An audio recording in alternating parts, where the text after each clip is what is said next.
నమస్తే అండి, welcome back to SM sisters kitchen. ఇప్పుడున్న బిజీ లైఫ్లో కూరగాయలు వండుకునే టైమే ఉండట్లేదు. ఇంట్లో కర్రీస్ పెట్టుకోవడం, లేకపోతే బయట నుంచి కర్రీస్ తెచ్చుకొని తినేయడం అయిపోతుంది. ఆర్డర్ పెట్టుకోవడం బయట నుంచి తెచ్చుకుంటున్నా. అయితే ఈ వీడియో మీకోసమే. త్వరగా అయిపోయే పాలకూర పప్పు అండి. హెల్త్కి కూడా మంచిదండి.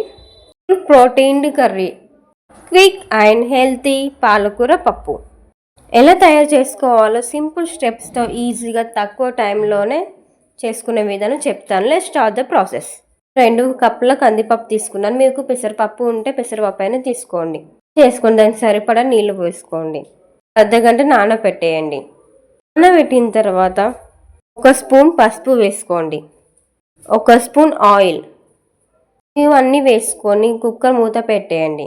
విజిల్ వచ్చినాక గాలి తీసేసి విజిల్ అది ఉల్లిగడ్డ 3 నుంచి 4 పచ్చిమిరపకాయలు, పాలకూర అన్నీ వేసుకొని ఒకసారి కలుపుకోండి. 2.5 స్పూన్ల కారం వేసుకున్నానండి. టేస్ట్ పరంగా మీరు ఎక్కువ కావాలంటే స్పైసీగా కావాలంటే కూడా వేసుకోవచ్చు, ఇంకెక్కువ. 1.5 స్పూన్ సాల్ట్ వేసుకున్నాను. వేసుకున్న తర్వాత ఒకసారి మంచిగా కలుపుకోండి. ఉప్పు, కారం, పప్పుకున్న పాలకూర పట్టేలా మొత్తం కలుపుకోండి. కలుపుకొని కుక్కర్ మూత పెట్టేయండి.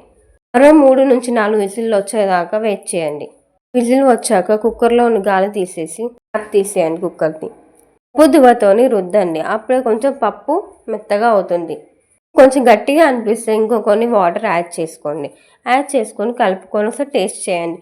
ఉప్పు కారం తగ్గినట్టు ఉంటే అవసరం లేదు, కొంచెం తక్కువైంది కాబట్టి నేను కొంచెం వేసుకున్నాను. పైనుంచి కొత్తిమీర వేసుకోండి. కొంచెం స్టవ్ ఆన్ చేసుకొని ప్యాన్ పెట్టుకొని అందులో 2 స్పూన్ల ఆయిల్ వేసుకోండి. 3 నుంచి 4 ఎల్లిపాయలు దంచి వేసుకోండి. తర్వాత పోపు దినుసులు వేసుకోండి. జీలకర్ర, ఆవాలు, పప్పు వేసుకొని ఒక 1 మినిట్ ఫ్రై అవ్వనివ్వండి. అయ్యాక కొత్తిమీర, కళ్యామాకు వేసుకోండి. కళ్యామాకు ఆప్షనల్ అండి. మిర్చి వేసుకోండి. ఇంగు ఆప్షనల్ అండి. ఉప్పు ఫ్రై అయ్యాక పప్పులోకి వేసుకోండి. ఒక 2 నిమిషాలు అలా ఉడికించుకొని సర్వింగ్ బౌల్లోకి తీసుకుంటే ఎమ్మి టేస్టీ క్విక్ అండ్ హెల్తీ పాలకూర పప్పు రెడీ. రైస్లోకే కాదండి, చపాతీలో కానీ పూరీలో కానీ చాలా బాగుంటుందండి. త్వరగా అయిపోతుంది పాలకూర పప్పు.